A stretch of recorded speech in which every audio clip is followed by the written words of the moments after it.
Muy buenos días, mis apreciados oyentes. ¿Cómo estamos, hermanos en la fe? Por la gracia del Señor, listos una vez más, con una buena actitud para empezar este día en el nombre del Señor.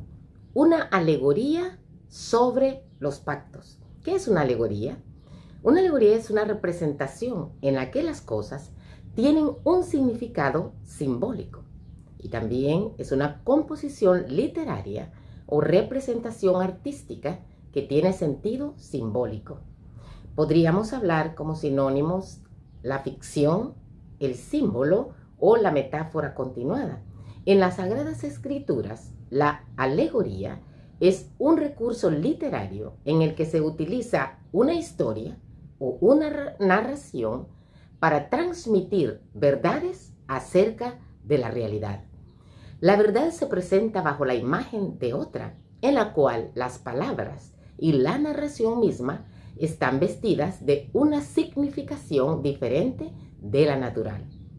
Explicar un concepto abstracto por medio de otra cosa. Ahora, la alegoría es sobre los pactos, de la que vamos a hablar ahora. ¿Qué es un pacto? Es un acuerdo entre dos o más personas que obliga a ambas a una serie de condiciones, y también es una condición que se ha de cumplir en virtud de un acuerdo. Como sinónimos están que es una estipulación, un trato, un convenio, un ajuste o un contrato. En el derecho, el pacto es el acuerdo de voluntades y es el acto jurídico por el que dos o más personas concretan o convienen en asumir determinadas obligaciones o derechos, comprometiéndose a su cumplimiento. Ahí nosotros encontramos entonces en Génesis capítulo 12 en adelante un pacto que Dios hizo con Abraham. En Hebreos capítulo 8 versículos 6 al 12 también encontramos otro pacto, el pacto nuevo. Dice en Gálatas 4, 22 al 24, pues está escrito que Abraham tuvo dos hijos, uno de la esclava y el otro de la libre.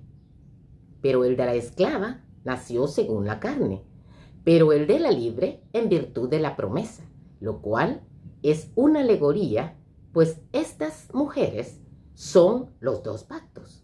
Ahora veamos qué dice Génesis, ahí el capítulo 12.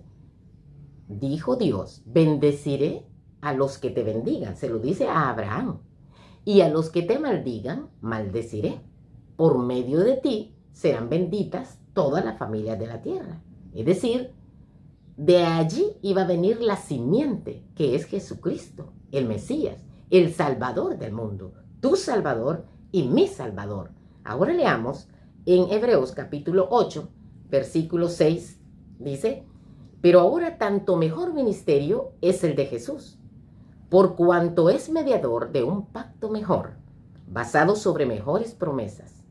Si el primer pacto hubiera sido sin defecto, no se hubiera procurado un segundo pacto. Versículo 8.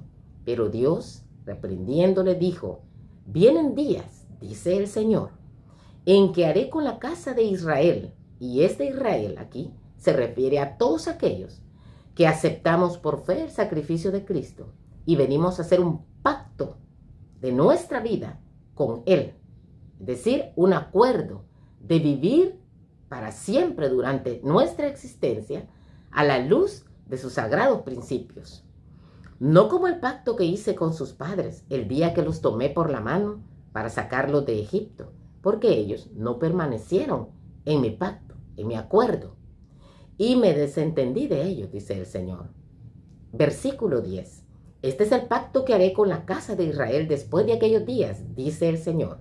Pondré mis leyes en la mente de ellos, las escribiré en sus corazones, y seré su Dios, y ellos serán mi pueblo. Dios había dicho al pueblo de Israel que ellos eran su especial tesoro. En Éxodo 19:5 dice, ahora pues, si en verdad escucháis mi voz y guardáis mi pacto, vosotros seréis mi especial tesoro entre todos los pueblos, porque mía es toda la tierra. Ellos invalidaron este pacto Nosotros tenemos la oportunidad, querido, a través de las Sagradas Escrituras, a través de los méritos de Cristo Jesús, de entrar en acuerdo nuevamente con el Creador del universo. Ninguno enseñará a su prójimo, dice Hebreos, ni a su hermano, diciendo, conoce al Señor, porque todos me conocerán, desde el menor hasta el mayor. Versículo 12. Perdonaré sus maldades y no me acordaré más de sus pecados. Qué maravilloso acuerdo es el que Dios ya ha hecho contigo, pero tú tienes que entrar en pacto con el Señor para recibir estas maravillosas bendiciones. Por medio de una alegoría, Pablo quiere explicar e ilustrar la condición de esclavitud espiritual de Galacia. Los hechos históricos eran reales, pero la aplicación era alegórica. Veamos brevemente los hechos históricos relatados en Génesis del 12 al 21, usando la edad de Abraham como referencia. A los 75 años, Abraham es llamado por Dios para ir a Canaán, y Dios le promete muchos descendientes. Abraham y Sara querían hijos, pero Sara, su esposa, era estéril. A los 85 años, la promesa se demoraba, y Sara se impacienta y sugiere a Abraham que tenga un hijo con Agar, su esclava. Era legal en aquella sociedad, pero no era la voluntad de Dios. Sin embargo, Abraham aceptó y tomó a Agar por mujer. Hay muchas cosas también donde tú vives, en la cultura donde tú vives, que son legales, pero no es la voluntad de Dios. También nosotros tenemos que tener muy en cuenta la voluntad de nuestro Señor, porque si es nuestro Salvador y Señor, debemos doblegar nuestra voluntad a Él, aunque algo sea legal, pero si a la luz de la voluntad de Dios no está bien, tenemos que con su ayuda seguir su voluntad. A los 86 años, Agar queda embarazada y Sara enfurece. Resultado, la última le hace la vida tan difícil a la primera que ésta se ve obligada a huir de la casa. No obstante, el Señor interviene haciendo regresar a Agar, a la esclava.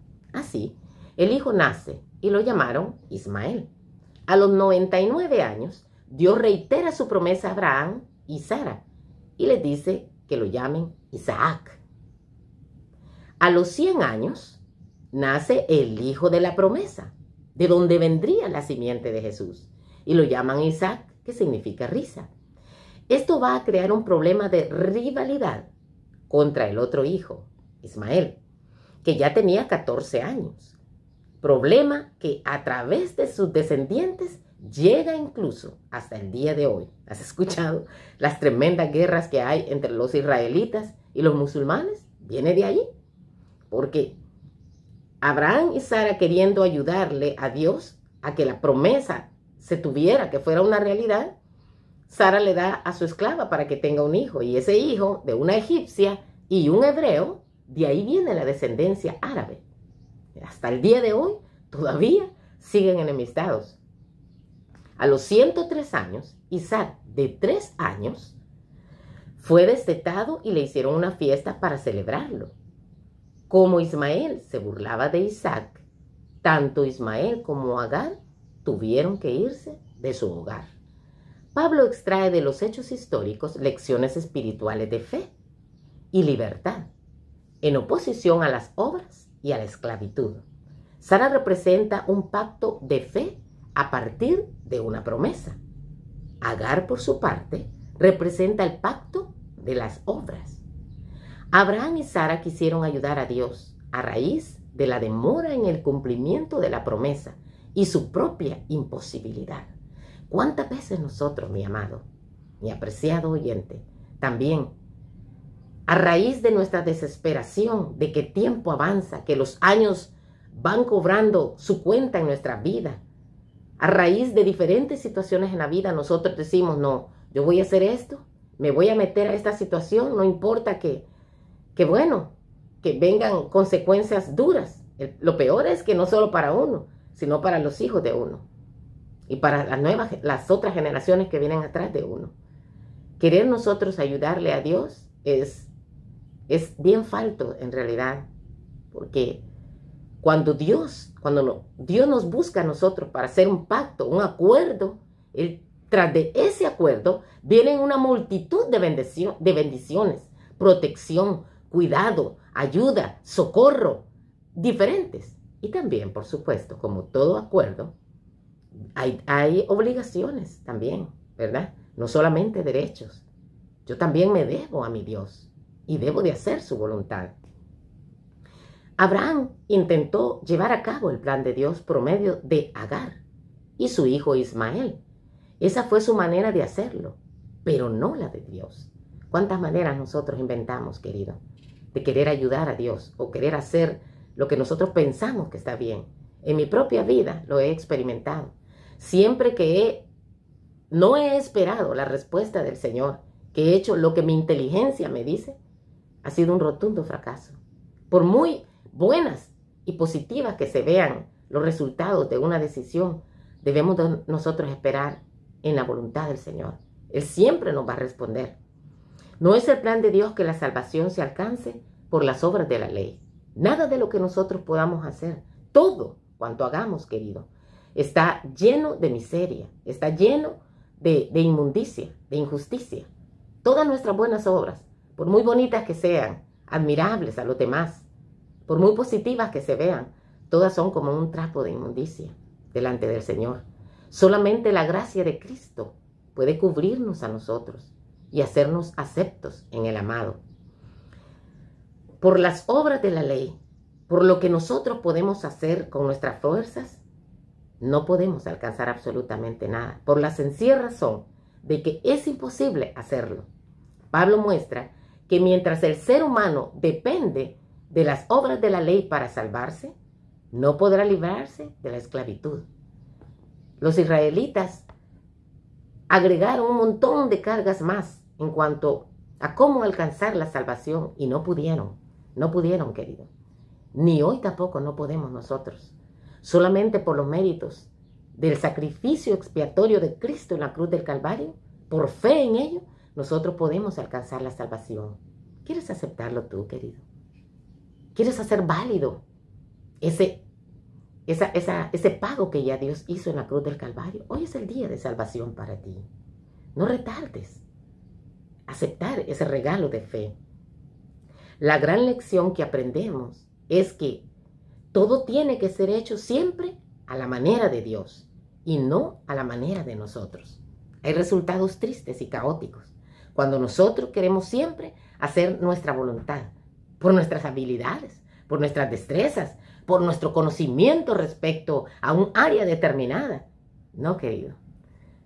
Por lo menos a mí la vida misma me ha demostrado el montón de errores que he cometido cuando he confiado en mí misma.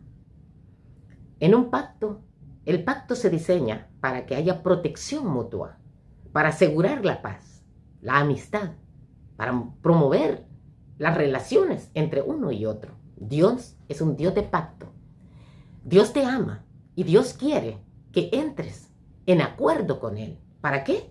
Si tú entras en acuerdo con Él, vas a tener toda la protección divina. Vas a tener el cuidado protector de Él, el amor. Vas a tener como herencia la vida eterna. Entonces, querido, amablemente el Señor te llama y te busca para que hagas un acuerdo con Él. ¿Lo dejarás allí esperando? El mejor negocio de tu vida es venir y hacer pacto con el Eterno. Si Él lo quiere, estaremos aquí mañana. La paz de Él quede contigo. Amén.